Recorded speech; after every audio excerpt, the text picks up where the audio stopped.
સીતારામના ભગત એવા રખુબેન તરફથી પણ 101 રૂપિયા આપી માતાજીની ચુંદડી ઉડાડે છે.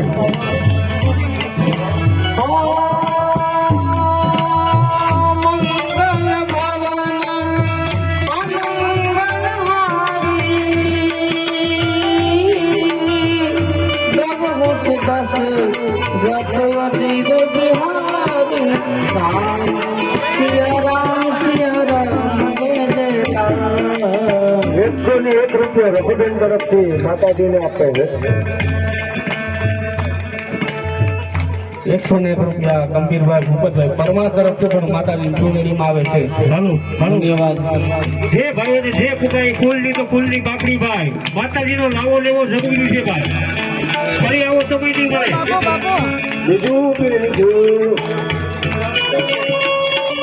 જો કે અત્યારે આપણે દીકરા કે દીકરી કે આપણે ગમે ત્યાં ગયા હોય તો આપણું વધાવવું કરવું પડે, હાથ ગણવું કરવું પડે. એટલે સાક્ષાત ભગવાનના લગ્ન છે, લક્ષ્મણ અને કૃષ્ણ ભગવાનના. તો એના જેને પણ લાભ લેવો એ લઈ શકે. એ બીજું મંગળીયું